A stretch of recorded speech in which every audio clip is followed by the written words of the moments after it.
When do you want to test the audio too?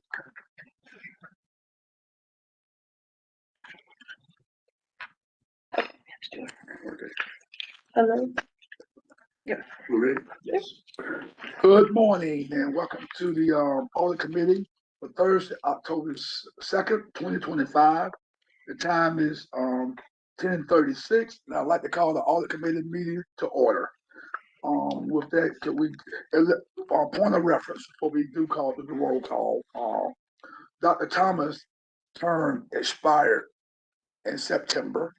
However, on October 7th voting meeting, the mayor will reappoint her, and she has accepted, but she will not be able to vote in our proceedings. She can comment, but she will not be able to vote in our proceedings on today. So I want to make that to the public and make that among our committee members. Yes, thank you, Chair. And from a roll call standpoint, knowing that Dr. Thomas can't count toward a quorum, we do still have a quorum, though, with 4 of our voting members present. So we are good to proceed. Okay, thank you. Yeah. So at this time, we will go with item C, review and approval of the minutes for August 7th, 2025. And those minutes were sent out earlier. Hope everybody had an opportunity to review those minutes and if there are any corrections. So if not, can I get a motion to approve the minutes of August 7th, 2025? So moved. Second. Okay. Got a motion by Commissioner Myers, second by Beth. All in favor? Any opposed? Thank you all for approval of the minutes. Now we will go to item D, FY audit workshop status and activities, and I'll turn it over to Gavin. All right, thank you, Chair. And just a clarification as well as introduction. I'd like to thank Manager Bob Cowell for joining us today. I think this might be your first audit committee. First audit and the first meeting I've actually had in this room. Oh, good. All the other meetings are all in the sitting up there. Well, we certainly appreciate you being here and for participating in this. So I think, especially with the agenda we have today, your input will be valued. So thank you. But that said, we're going to get into the main audit for today's discussion, which was the completion of our organizational structure audit. This was really the first one of our FY26 work plan. And I want to, of course, as always, thank our staff who put in a lot of time into this, got everything done on time, and I think came up with a great product. And one of the things that we're looking to do this year internally for our office to help grow and train our own staff is to give everyone an opportunity to sort of project manage each one of these audits. And this particular one was project managed by Lippy Desai. And so she sort of took the lead on this and helped keep everyone on track, including myself. And I just want to thank her for her leadership on this. We'll have a similar situation with both Judy and Katie coming up throughout the year as well. So few highlights for those who either haven't been able to read it completely or may have some questions. If you'll recall, this is an investigative audit. You won't find any findings or recommendations made by staff. You will see some points of interest that are meant to hopefully spark conversation, but also be of value to the manager's office, who will really be the one to decide whether or not there's anything to be done about, some of the information within this audit. We are potentially looking at a vote from you all if you feel comfortable. Obviously, we can talk about that later. This could be on the October-November cycle of the Mayor and Commission if you all feel comfortable with that. If not, we can certainly delay. But being an investigative audit, our goal over the 2 months that we really spent on this was to provide you information that, to our knowledge, since unification, had not really been comprehensively done by this government. And that's not to say it was a bad thing, but it just was never done. And so I will say it was good as someone who's been here a while to be able to package all of the various org charts that you find in the appendix together, sort of look at them from a holistic standpoint and add information to them that we typically don't provide on our org charts. So for example, not only did we ask all the departments for their org charts and sort of verify those positions and who reports to who, which did take a good amount of effort, we put the mission statement on each one of those org charts. We put the overall FY26 budget and then calculated the percentage of that budget that is compensation. We also in turn put a pie chart that essentially shows a breakdown by 3 tiers of pay grades for those positions within the department. And again, confirm the allocated positions from multiple sources of data. So although the org charts themselves were nothing that we decided, those all come from the department directors themselves to how they want to organize their department, there was still a good amount of effort to make sure that they were accurate, complete, and that someone could look at them and not just see positions, but also see it in relation to budget and pay grades. So I sort of skipped around to the appendix, but a few things I just want to point out throughout the document. And again, these, with every audit, I'm just as surprised sometimes at some of the things that we find, both good and bad, but things that we've never really thought about. And one, I think, of the main points that I want to get across is we often hear sometimes with government, especially around budget season, when we're talking about adding positions to the government, is this ratio of staff to people to population. And, are we growing just exponentially and just creating positions all around? And I think it was important that we put some numbers actually behind that. And so what you'll find on page 14, for example, in the top paragraph, that since 1990, the population has grown roughly 47% to today's standard. In that same span, our ratio of staff has actually only grown 24%. So, essentially half of the percentage of what our population has grown in this county is what we've added in terms of staff. And when you look at the actual ratio of workers to population, we haven't varied that much. We actually saw a downturn during the recession when, we had to make some choices. But, our average is around that, between around 14%, or 14 for the ratio. So when you start to hear some of those things sometimes out loud, like, oh, we're growing just like crazy and we're adding positions like crazy, I would actually counter that to say we've been pretty conservative with the number of positions that we've added in this government over the last 35 years. So that's one thing that sort of stood out to me. Yeah, Yeah. In terms of that one, when you get to the comparative analysis with the other communities, I don't remember that point being counted. Like like you go to making bid, what's the population to staff ratio? Sure. Well, those are a little bit more difficult. Sometimes that information isn't available to us when we are looking at those governments. I'll be honest. I mean, we did enough work in our own government to try and nail down the actual positions we have in this government. So, that makes sense. Yeah. And the population. Yeah. And I also think the variable there, Commissioner Myers, is the type of government that each jurisdiction wants to have. There are a number of departments that we as a government have chosen to create. There are services that we provide, and obviously there are people that are needed to run those services.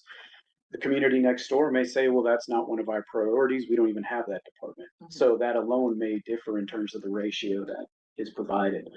But obviously what you can see in some of our charts that we've provided, we do have a lot of departments.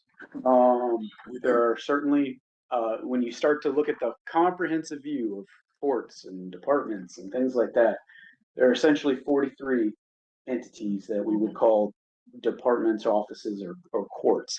25 of those report directly to Manager Powell.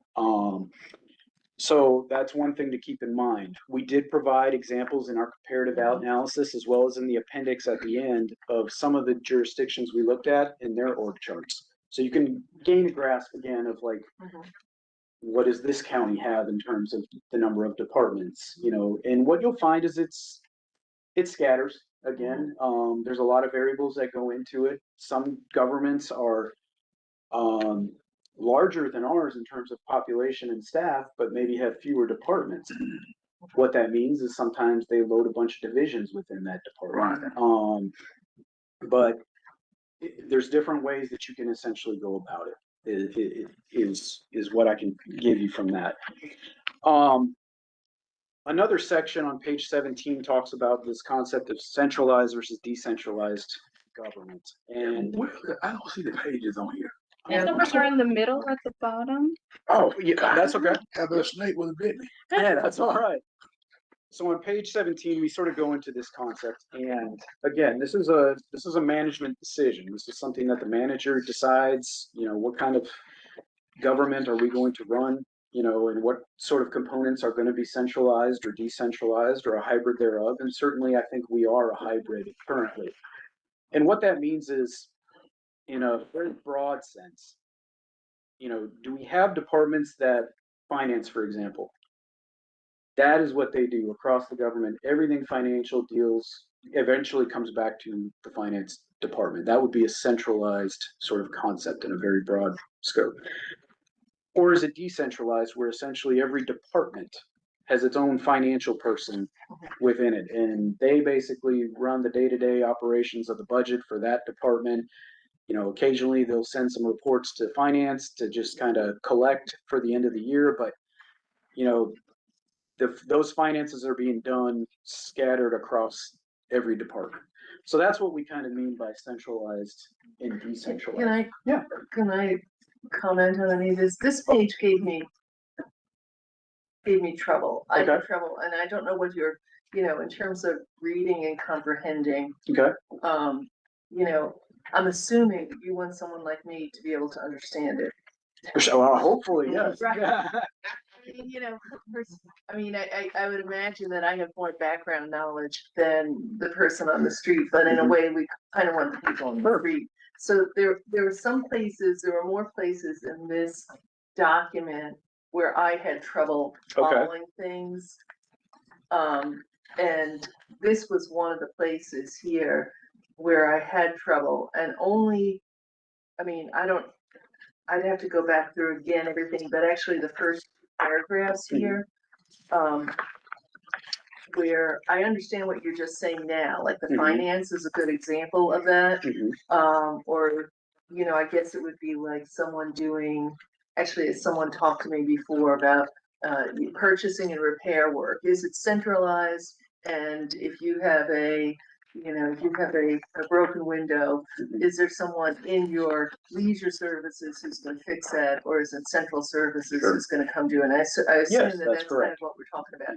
But what threw me off here was, to begin with, was just the connection between the first two paragraphs, because you talked about the local governments typically adopt one of the three major structural forms: strong mayor council, weak mayor council, and council manager. And then it goes, each of these three different governmental forms affects how decision-making power is distributed, centralized, or decentralized. And I never, like, that sort of threw me off, because it seemed to me that it, like, your example of the distributed versus, the centralized versus decentralized, seems to me like that could be the case for any of that. Like, I didn't see the connection between those two. I understand what they are, but if you have a mayor council, a weak mayor council, or a council manager, you could set it up. Like, how does that affect? You seem to be implying here that there's a connection between the two, where I'm going like, well, whether or not, you know, central services fixes all the windows or leisure services fixes their own windows, that could be in either forms of these governments. So I didn't understand what the first sentence here, I feel like I'm going, the first sentence here where it says how these governmental forms affect decision making, implied that one of the form, like, and that threw me off, and it's still throwing me off, like, So one of those forms would be centralized or decentralized, that you're associating that there would be some direct connection between the type of government. right, that right, type I of mean, that decision seems to and be implied by the, Right, right. that seems to be implied by the first Right, sentence right, of the second paragraph. This is, and I don't know if this is me as like a writing teacher, Okay. and looking at coherence, or if there is a concept that I'm missing here. So in this case, I don't know. And that's where, you don't want me confused as a reader, because then it distracts me from reading the rest. So I don't know what it is the type of government. How is that? So yeah, anyway, how does that affect the centralized versus decentralized? That wasn't clear. So that's just something that, there were a couple of things like that through this Okay. document in different places where I was having trouble. I stumbled as I was reading it. Okay.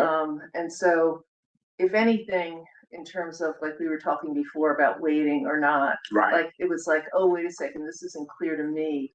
So, That's why I and think, I'm sorry, go ahead. yeah, and I don't know if that's also because of the nature of the document that's about this organizational setup, and also, it's, speaking of, like, when I read the executive summary, Mhm. I think there's a little bit of tension here between you're saying that I'm just presenting information and not making any. Recommendations. Which one's What page are you on? I'm back on page 5, Okay. and there Okay. seem to be some like presenting information versus like giving observations. Like, you do come to some conclusions, because I marked them in the third paragraph. Like, one, struggles with the natural evidence that some of the struggles which were natural results of unification were never fully resolved. It's evident that the mechanisms put in place for these efforts have functioned as a anyway. There's a couple of things. There's 4 points in here, and I was really expecting them to be clearly explained in places, Mhm. sort of as subpoints in the document somehow, and I never really found that again. Okay. So I don't even know what. Anyway, back to your, but I'm interrupting you on your centralized versus decentralized.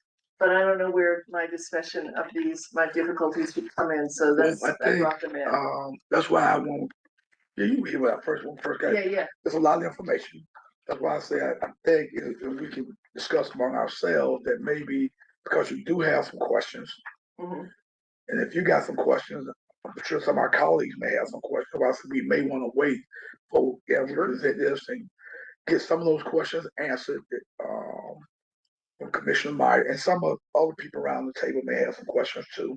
Get some of those answered, and maybe we push it back out maybe to December. Mhm. Once we get it took out, I'm almost sure then the Commissioner Myers got Mhm. questions. I think some of my colleagues got have some questions. So I think in my humble opinion, we sort of wait and push it back out, decipher some more, and anybody else got questions, send those to Gavin and team, and maybe get some of those answers. I'll get some clarification of where they was going in this report. Because I think Gavin and team tried to be careful not to make recommendations, but maybe I look at it more as maybe an opinion and maybe give us some food for thought. But again, everybody's thought process Right. is different, and I get that. So, but again, I think give everybody a chance to really decipher this, because I started it, man, I read it. That's why I say, well, I didn't see the page because I was on my computer looking at this. So when I got there, I didn't know what the page Yeah. numbers were. And I do better now that I got this document. I can go in if I highlight stuff, but my process is a lot bit different from Commissioner Myers. I sort of understand the centralized and decentralization, but I do understand. Well, I understand those concepts. I Right. just didn't understand how it ties to the first Right, paragraph right. about the Understand. types of government. So it was specific connections in the way it was reading. Okay. Well, it's very interesting and complex problem, that very thing that you're talking about. So the whole idea of optimization of government structure is Yeah. a challenge, right? So, but there are tendencies of certain types of government to go certain directions, or Mhm. pieces of government to go certain ways. And I think your very question is something that maybe still can be examined more, because our particular type of government may have led to the fact that we have this hybrid, this kind of patchwork quilt. That's the way it looks at to me. Sure. Like sometimes when we had a problem, we added another little organization to take care of that problem. It becomes more patchwork. Some of it that's very clear. Public, the utilities and the central services things are very clear, because we've been doing that for a long time. We know how to do it. When we want to tackle another problem, we stuck on something, and that's not something that leads to good organizational design necessarily. When you're talking about layers of decision making, layers of budgeting, to figure out whether you're optimizing the tools and resources that you have, which is really kind of the goal of this. Yeah. Right? Yeah. And, to Commissioner Meyer's point, I think we can certainly clarify in some of our writing, I think the content is in there. It may be that we put it in another section, but we can tie that better together. I will say that, for example, to Ms. Higgins' point about unification, essentially unification brought together. I agree. So it brought together, and in that concept anyway, at least 35 years ago, that unification would help centralize some of those functions that were otherwise split between two different jurisdictions. And so I think that does tie back, and we can strengthen the wording to that. But for example, if you had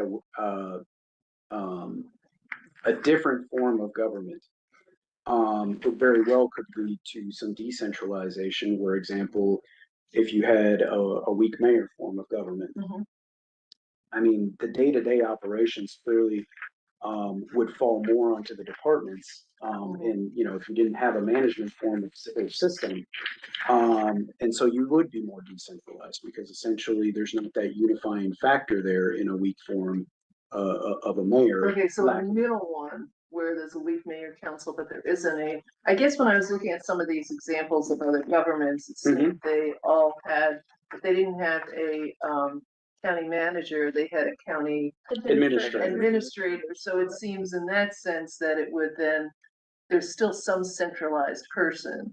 There is, but again, there is some subtle differences that we did point out in that, the use of a manager versus administrator is a defined difference in terms of the power that they possess in the state of Georgia, and is typical even across the country. So there is that difference. But yes, I mean, we can work on some of the language. I do think overall we've addressed some of these points, but we can sort of tie back throughout the document where some of those clarifications may be. Yeah, I mean, in this one, back to the one, now that you've said that, I mean, again, in my writing teacher mode, I would just go like in the second paragraph, in more centralized structure, like the mayor council or council manager, blah, so it would literally make the connection, and we're in the next paragraph. Conversely, a decentralized approach, like a weak mayor council, spreads, so the words that make that connection back. Yes.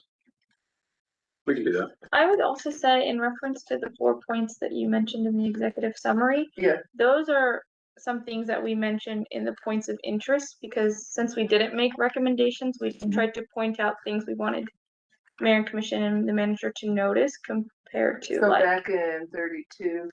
They're scattered throughout, like Well, you said, points there of on page interest. 32 that says points of interest, right? Yes, and then throughout Back to that.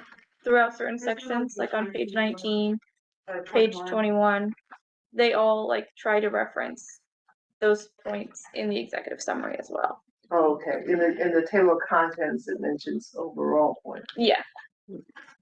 We didn't want to make it too large of a chunk where it was like overwhelming. And we'll look at some of the language, but I do think there is a distinction between points of interest and the findings and recommendations. And so the findings and recommendations certainly would be an opinion of staff, where we are literally saying, not only is this the factual finding that we found, here is a recommendation that we think should be implemented.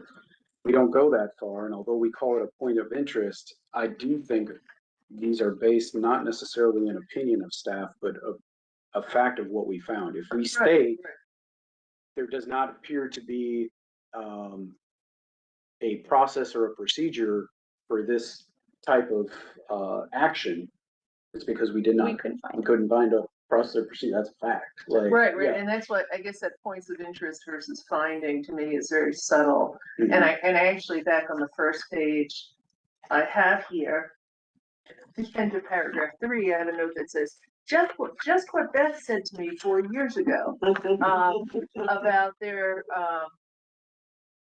in terms of internal controls, like Okay. that there wasn't assigned ownership to, like there wasn't a standardization of internal controls that Mhm. was a centralized concept that was then down into the different departments about, you know, everyone needs to have what are the internal Mhm. controls and a, you know, process and laid out so that we all know what's going on here. So I thought that was interesting. And so, yeah, Semantics aside, though, I understand Jeff's point. I mean, when he says things like, it's like saying the sky appears to be blue. The yeah, sky's blue. I mean, I get what. yeah. No, I'm just in terms of finding it. I mean, I know that well, I mean, I guess it's the manager who would be reading this and actually taking in more than anything, but in terms of my peers in the public, just having it A bit more simplified. not as hard to find. I mean, I found it really interesting with the organizational charts. Well, first of all, I gotta really thank you for the district attorney chart, because the district attorney thing, this comes up at budget time all the time, where there's like talk about like, you know, wanting more role, you know, wanting more pay, salary and everything else. And it's never clear, like how many of those positions are State paid. state and how many are local, and just making that really clear every time you kind of come in. And you guys did a great job on this, so thank you on this. I was like, this is great. But I also thought it was very interesting that, like, you didn't have a point of interest, I don't think, that said the percent compensation varied in departments from, you know, 52.3 to 89. Some of this is dependent on this and this, but I mean, like, you know, I was very concerned that our people in belonging Mhm. department, which, you know, with some of these departments have, you know, physical things that they need, you know, people, new windows, right? And the people in belonging, the percent that was going to salaries was, you know, much lower than in other ones. And I don't know if that's because, like, if that was affected by a position being empty, or how did that play in? Is there anything that would have played into that I'm not seeing, like something like you were, well, that's because we have 2 empty positions and we included that in the budget, but that's why it's so much lower. Well, so what I would say is, I the mean, point of, yeah, I mean, some of this exercise again is not only for you as elected officials, but the manager's office to Yeah. see it in a right there sort of in front of you. Right, I appreciate it. And I think what it leaves is for the reader to be able to make some of the assumptions themselves based on what they're looking for, by saying, okay, if we're looking at a people and belonging department that right now has in this budget 3 80, vacant positions. yeah, 3 vacant positions, but an 83.3%, I'm sorry, percent of compensation is 60%. You know, where is that other, you know, $200,000 going toward? Right. And that's when you pull up their budget in the document and you can see, okay, hopefully that's toward operating cost, or that's some project, whether it's a capital project or some other capital or study, Right, for right. example, there could be a study going on. But you can compare that based on the size of the department, and what they do based on their mission statement to other departments of that similar size and function, and see if there is this massive gap, for example. And, you know, one thing I would point out is, just on page 62 and 63 in the appendix, you have our own office. that has 4 full-time positions, and you see our budget, and you see that 90% of our budget is, staff Yeah. compensation. That is to be expected for what we do. The next page, organizational development, 4 full-time individuals. They're at 85%. So, I mean, that's a similarity right there. If one of those was way off, Right. it would lead the reader to look a little further and say, well, why is there such a gap in compensation? I don't think either one of these has capital projects that they're doing. So where is that coming from? I will say that, to your point, Commissioner, what we did, I think, is less on the compensation side. There was less of a focus on the compensation side because we do have a compensation study, obviously, taking place as we speak. Our focus was more on span of control, Right. and supervisor to staff ratios. And I think that's where you really start to see either similarities or differences. And we did that on page, where's that chart? On page 23. You can see the breakdown of small, medium, and large departments. Yeah. And then you can see the distribution of leadership. Some have directors and assistant directors, some have 4 administrators, some have 2.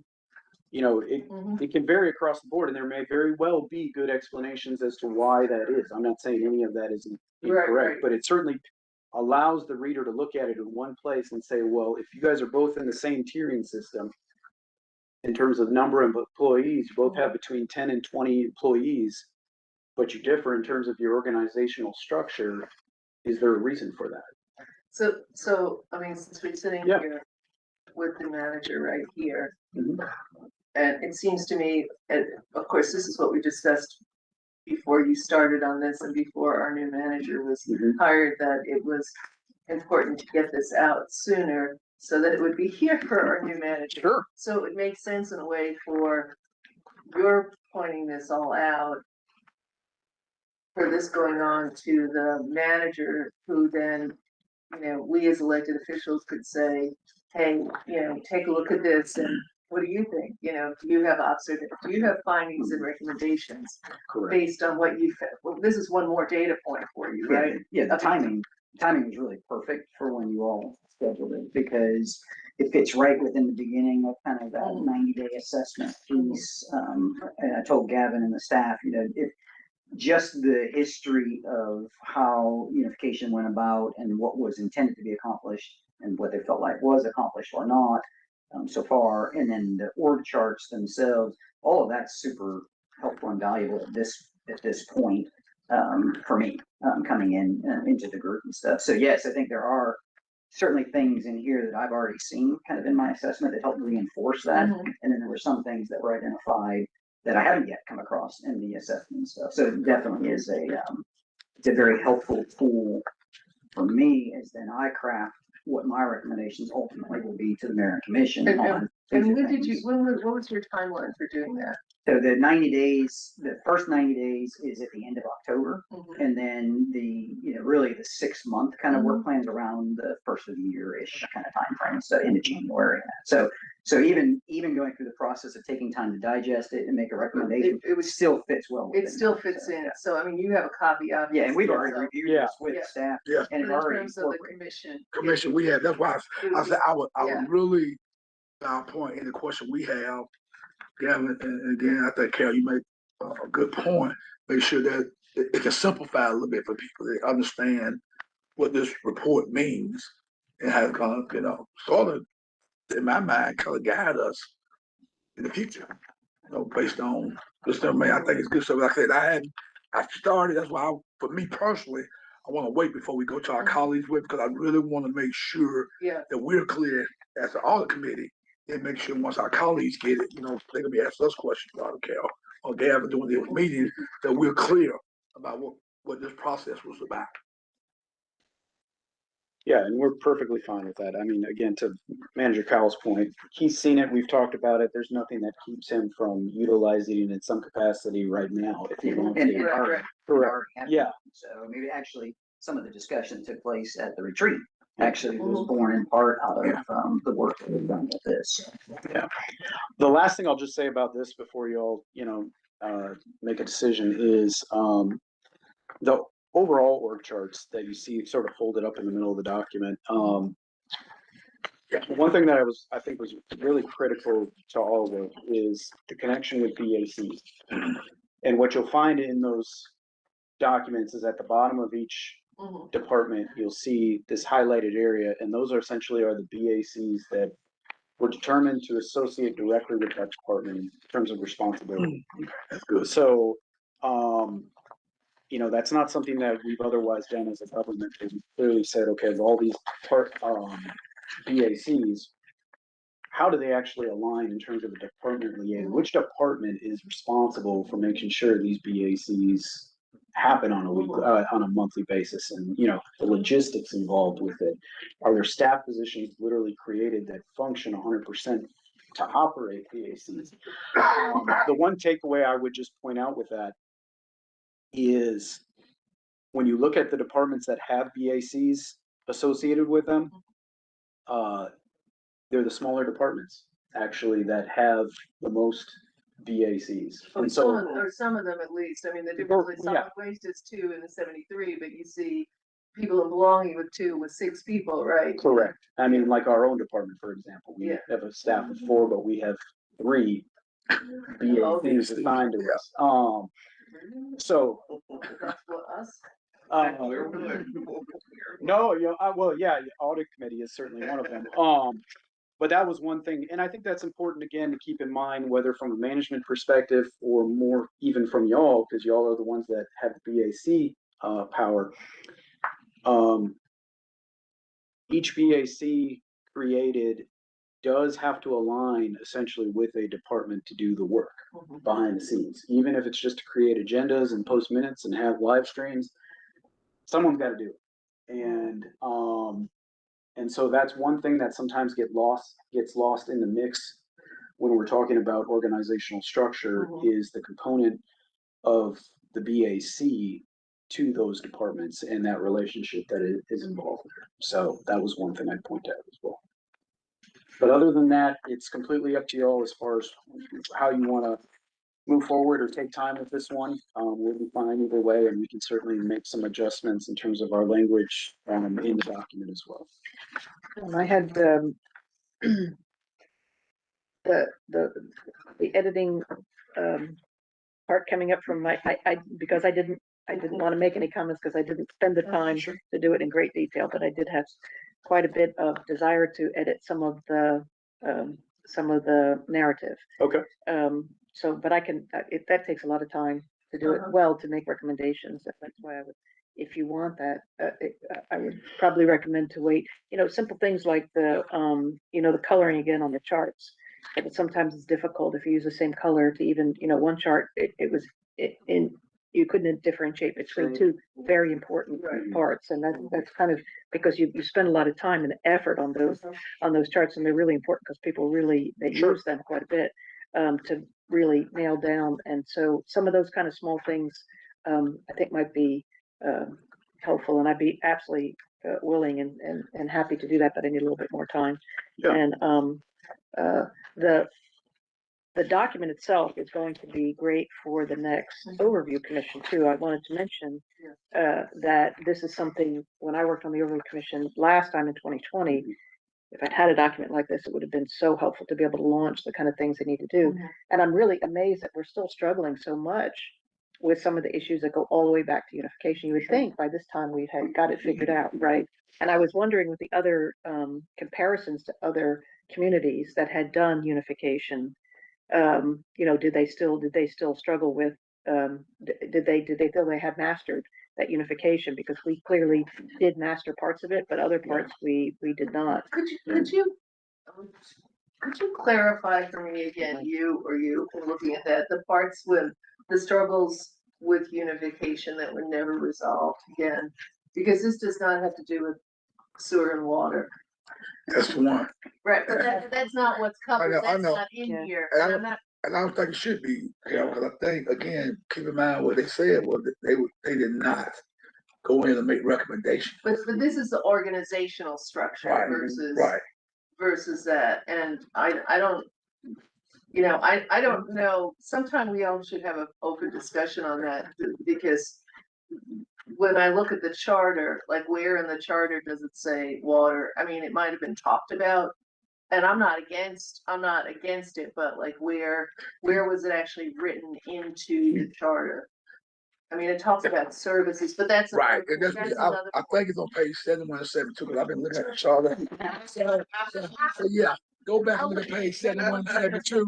Yeah, because I've been, yeah, 71 and 72. If I can answer a piece of that, I think as the new guy kind of looking at it, and also at the same time parallel to this running my own kind of assessments, a really, really good example of that is it still in a lot of ways feels like you have the sort of old city government and the courthouse. And so the courthouse feels, understandably, this is not a natural thing, this unification concept of taking what was city government and county government together. And some of it is always going to be a bit disparate, but it shows up behind the scenes in lack of uniformity around what I would consider systems. So I think Gavin pointed out, like, does everybody use the same HR process and system and stuff? And the answer is no. There's actually a different approach in some of the offices in the courthouse versus the other parts of it.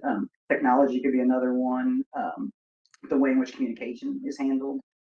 So it's really in those systems areas that I think we still in many ways function as two separate entities kind of forced together.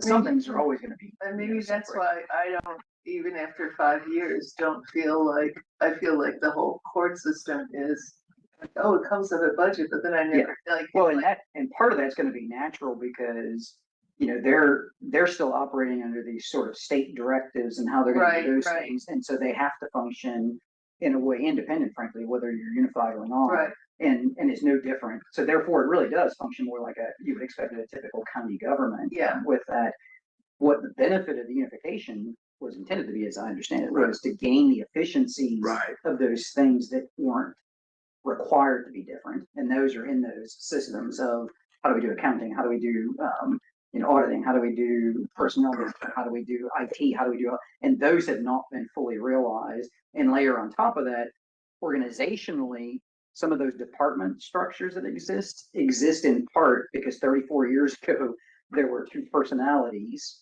that were trying to be married and separated and stuff. And we're still living with some of those departments that exist because of two people that were, I would say, I'm trying to think of a good example of one that I've heard of that was kind of separated at consistency, and I'll have to come back and do it. There have been some examples where it said, oh yeah, it's this way, two different functions, because at that time, 34 years ago, there were these two folks and they didn't want to make a decision as to this person is the director and this person's not, kind of thing and stuff. And you guys may have. If I could aid there, it would probably be like human resources and organizational Yeah, development.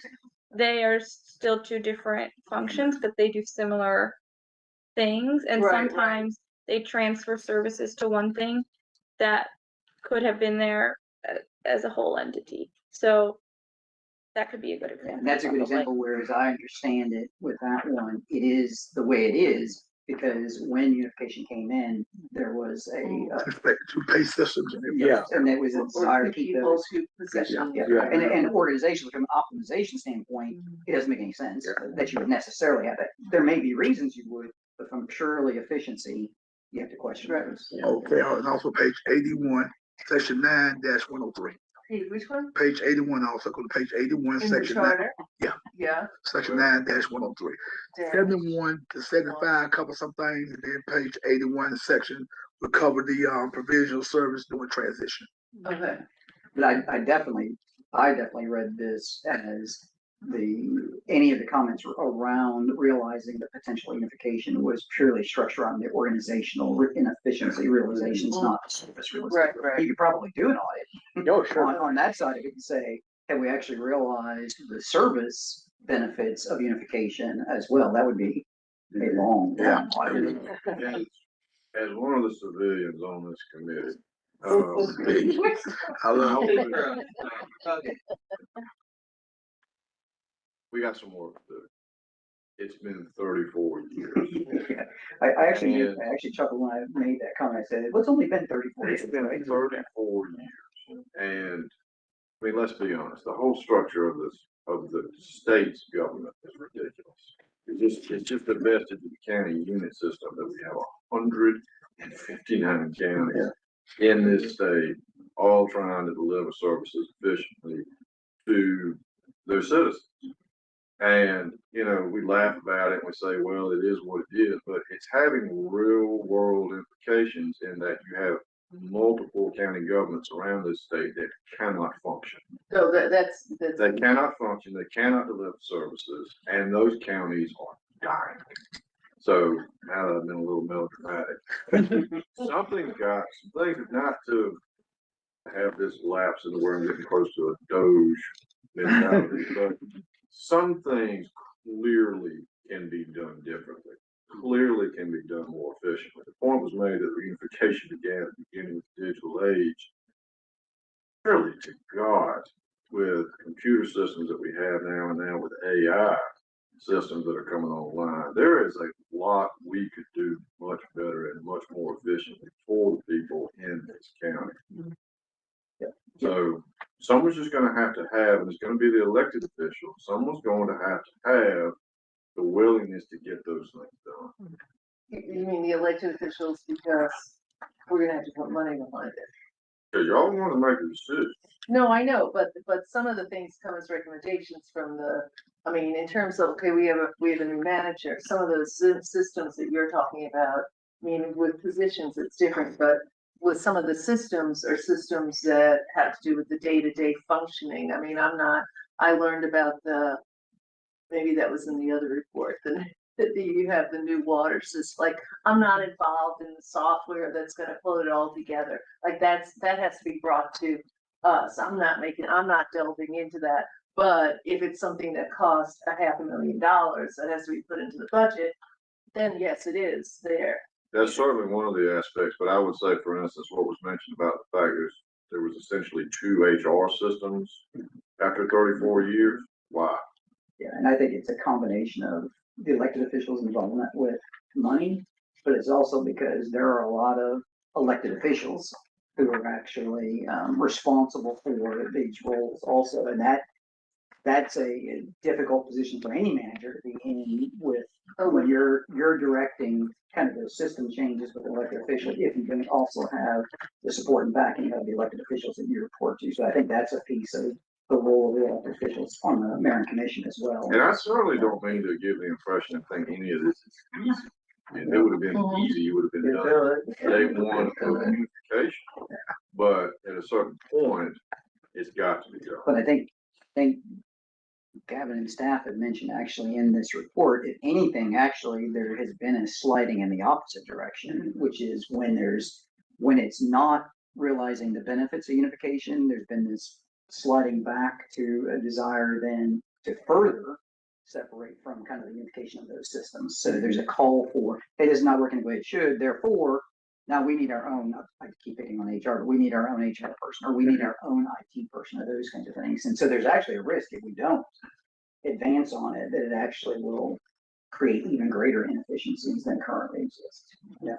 Now, can I ask something about this structure of the executive and judicial branches here in the county manager? I mean, I don't know what, I'm trying to get how all of these work together. This is Well, they're different versions. oh, they're So, different for, They all have comprehensive, yeah. But on this one, I think, because it has a county manager up there at the top. yeah, that would be the management system. Yes, correct. Yeah, but I mean, help me with this here. I mean, I know the little dash bar is saying positions elected. Yeah, so essentially what you're seeing there, Commissioner, on that side is the county manager's office org chart. And what that basically means is that those departments on the side are all your courts and elected. And those, although the county manager acts as a liaison, to those positions. Obviously, they don't report to Yeah, I the county kind manager. of, this might feel like a Beth thing, like, I kind of want that to be a different kind of line or something like that, because it's different. This chart itself is implying that the county manager has the same relationship to all of these with that line, where the county manager's relationship to the, the sheriff is gonna make it really clear that the county manager is not his boss. No, but I think though, I had this conversation with our last county manager. I think the reason the courts are because from a budgetary standpoint, we provide their Yeah, budget. I just want a different kind of line. Well, what you do, I tell you line good, but what you do is dotted line. Yeah, that's right, or a different color, something Yeah. or other to indicate that this. Yeah. It actually shows. Yeah, do a dotted line. Have to kind of show at least for the structure of the executive and judicial, was to show the work, this is kind of also to show the workload on the manager's office, because that is part of. But it manager's job. it is a different kind of Reporting structure. It is a different workload as well, so I'm Yeah. just in terms of how this is, like, if I were looking at this is gonna be out here in the public and among me, and it looks like the county manager has the same relationship, these people are elected, so this is, it is part of his workload. But I would just somehow indicate in here, somehow make it a little different, or make those colors different, or Yeah, so something. you dot it. Most times they do that. When I see an R chart, if it's now the direct reporting line, they dot it. Well, and we've got the legend in the bottom corner. Okay. Like, I mean, some of this, although I agree, we want to make it as easy for readers as possible. To a degree, some of the reader has to do some effort too. Well, no, but yeah. this isn't a matter of effort. To me, Yeah. this is a matter of not, I mean, if I looked at this, I would think that the manager is the sheriff's boss. I know that the sheriff manager is not. Okay. Maybe for clarification. You're thinking of the individual sheriff, but that's the sheriff's office. No, well, I mean the sheriff's All office. those employees, right, but Yeah. that's the subtlety of this too, because, and again, going back to HR, because those are Athens-Clarke County employees, so. Right, but in terms of, Functional reporting, is gonna be. but I would imagine, I mean, that like the sheriff, if Bob and, went and said, hey, listen, this, something is going totally wrong in the police department, you need to change this right away. The police chief would eventually say, yes, I'll do that, where the sheriff might say, That's correct. I'll think about that, but you're not my boss. And I So think that's all I wanted to. And that's the dotted line around like Bob. Right, I think, yeah. That's like Yeah. the different types of language, because also just kind of. Limit. Yeah. Personnel. I mean, I understand that. I mean, this is just about, I mean, we're on the same page. It's just in terms of Clarifying for the for reader. the person. who might not- Cause that he has to leave, so I wanna, Sure. at 11:40, so I wanna sort of, but I don't wanna cut you off. Oh, no, yeah, that's fine. I mean, Yeah, just to wrap it up real quick, and then we can move on, Commissioner, is, staff, it sounds like obviously we'll come back to this at the next meeting. We'll do some work in between. If you have any suggestions, please put them together in an email for us. We'll be happy to consider them. I will say that, to a degree, we'll implement what we can. Obviously, when it comes to content in terms of what we've discovered and are portraying, that's not necessarily negotiable. We're the ones that saw it and verified it, so, we're not gonna change the content. But, we can certainly reword some things to help there with clarification. We can look at some graphics and things like that. I think there may be some situations where we just agree to disagree on things, because, I think, Totally. yeah, but, just send us their stuff and we'll do our best to try and, So with that implement what said, we can. if we're okay, can we push this back out Yes. maybe to, Yes. to the commission by December, for Yeah. December vote? And again, I'll say the good thing is, because content is there. Yeah. It's helpful, so we're already using it. Okay. So I think the idea of getting the documents where you want it to be makes perfect sense. To Gavin's point, the contents are in place and we're using those. I'm certainly, as I go through my, 90 days and 6 months, and start kind of formulating the game plan that I'll share with mayor and commission, so. Thank you. And then just the next thing on y'all's, agenda is the Water Business Office follow-up. Again, just to remind you, this was not an audit that we conducted. This is one that was brought up by a couple of the commissioners as to, wanting some attention. It was done back in 2000. under a previous auditor, what we did is essentially took those findings and recommendations the way they were and went back to the department and said, okay, well, essentially 5 years later, where are we with these recommendations?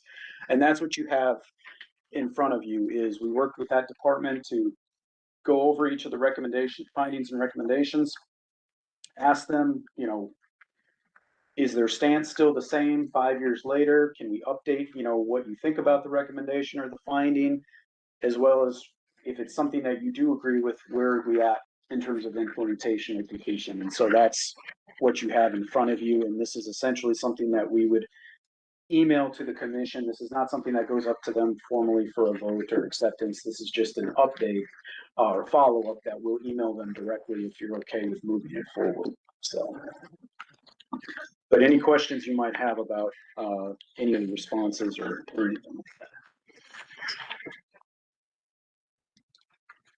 Any comments? Again, this seems to me helpful for our new manager. Check the minute. We still are using HT. I haven't heard that in 20-something years. Yeah, you're still. Well, I would definitely commend the administrator and the department director on. Yeah. They were very thorough. And that's a good point, Judy, for bringing that up, is the administration has changed since the audit was done. And so the audit, when it took place back in 2000, there has been almost a complete turnover in the administration of that department during the last 5 years, both, director, assistant directors, administrators. So the same people that were there for the audit aren't necessarily the same people that were in those positions today. And I think that's something you have to keep in mind when you read some of these, is that if you're questioning implementation, why there's a change in direction, that may be some of the reasons as to why that is there. So, but if you're okay with it, we'll go ahead and move it forward to the commission just for their knowledge. So, okay. You don't need a vote on that? I don't think we need necessarily a formal vote. Yeah, but just a follow-up. Yeah. Right. Okay. You want me to move forward to the internal auditors? Yes, sir. Okay. Please. Just to let you know, we did hire an intern.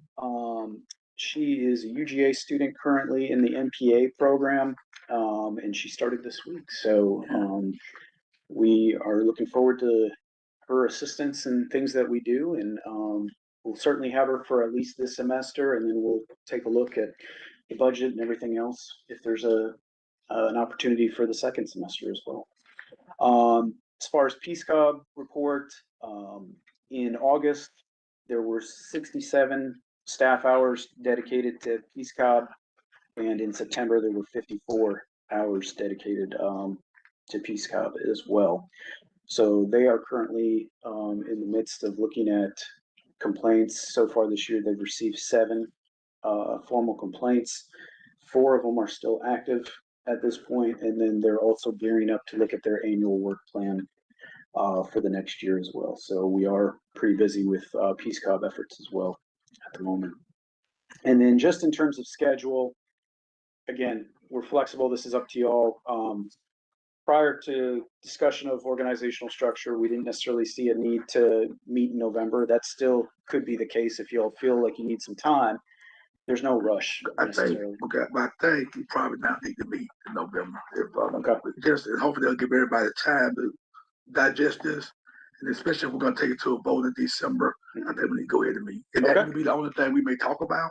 Sure. Give us a little bit more time to really, you all have y'all questions then. Sure. In that way, so I think we should go ahead and meet. No problem. And we'll also probably bring forward the follow-up for HR then at that point. We've been working on that. Now let me say this, because I'm gonna have surgery that morning.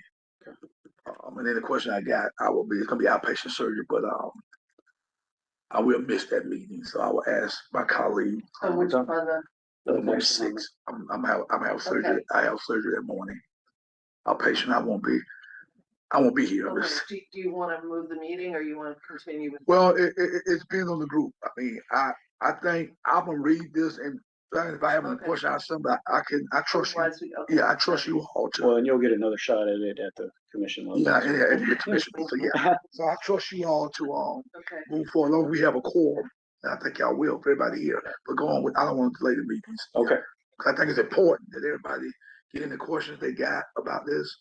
get it, have a discussion, and we can, and that probably would be the only thing that day, I'm assuming, that y'all would probably. Just the HR follow-up potentially as well, but yeah. Okay, No, I think we'll be good then for the 6th. We'll keep it on the 6th, and we should still have a quorum if the other 4 members are able to make it.